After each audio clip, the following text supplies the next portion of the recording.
इधर Delhi high court के पूर्व न्यायाधीश जस्टिस यशवंत वर्मा, जिनका नाम हाल ही में कैश कांड में उछला, उनके खिलाफ अब संसद में महाभियोग की औपचारिक प्रक्रिया शुरू हो चुकी है।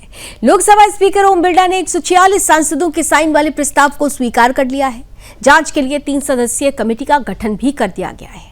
इसमें सुप्रीम कोर्ट के जज, मद्रास हाई कोर्ट के मुख्य न्यायाधीश और कर्नाटक हाई कोर्ट के वरिष्ठ अधिवक्ता शामिल हैं। लोकसभा स्पीकर ओम बिरला ने आज संसद में बड़ी घोषणा की। कैश कांड में फंसे जस्टिस यशवंत वर्मा के खिलाफ महाभियोग चलाने का प्रस्ताव औपचारिक तौर पर स्वीकार कर लिया गया।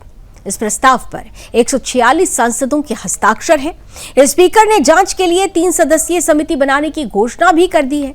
ओम बिरला ने संसद में कहा, यह बेहद गंभीर मामला है। सभी सांसद एक सुर में बोले और अगर आरोप साबित हुआ तो राष्ट्रपति को प्रस्ताव भेजा जाएगा।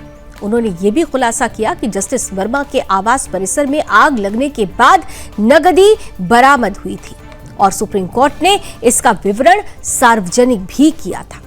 जस्टिस वर्मा के खिलाफ कार्रवाई का रास्ता साफ तब हुआ जब सुप्रीम कोर्ट ने उनकी याचिका खारिज कर दी।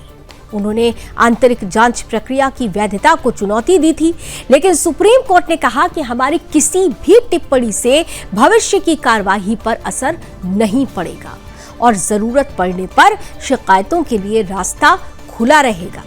जस्टिस वर्मा ने अपनी याचिका में कैश बरामदगी मामले की जांच रिपोर्ट को अमान्य ठहराने और दिल्ली हाईकोर्ट के तत्कालीन मुख्य न्यायाधीश संजीव खन्ना की सिफारिश को चुनौती दी थी।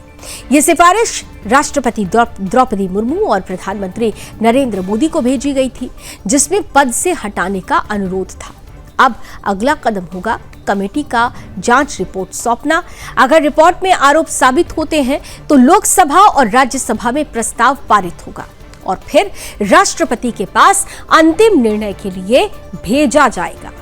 तो कैश कांड में फंसे जस्टिस यशवंत वर्मा के लिए मुश्किलें अब बढ़ चुकी हैं। संसद में महाभियोग की औपचारिक प्रक्रिया शुरू हो चुकी है और जांच कमेटी के हाथ में ही उनका भविष्य है। अब देखना होगा कि क्या ये मामला सिर्फ संसद तक सिमटेगा या न्यायपालिका के इतिहास में एक बड़ा उदाहरण बनकर सामने आएगा।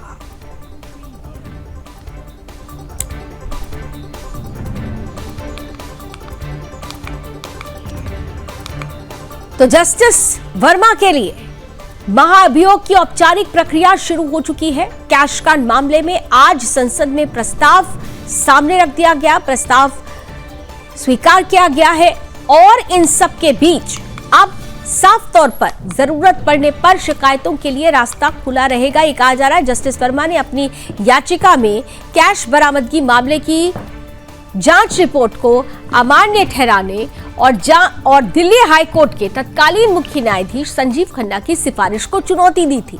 ये सिफारिश राष्ट्रपति द्रौपदी मुर्मू और प्रधानमंत्री नरेंद्र मोदी को भेजी गई, जिसमें पद से हटाने का अनुरोध था। अब अगला कदम कमेटी की जांच रिपोर्ट का सौंपना माना जाएगा। अगर रिपोर्ट में आरोप साबित होते हैं तो लोकसभा राज्यसभा में प्रस्ताव पारित होगा और फिर राष्ट्रपति के पास अंतिम निर्णय के लिए भेजा जाएगा। तो कैश कांड में फंसे जस्टिस यशवंत वर्मा के लिए मुश्किलें साफ तौर पर अब बढ़ चुकी हैं।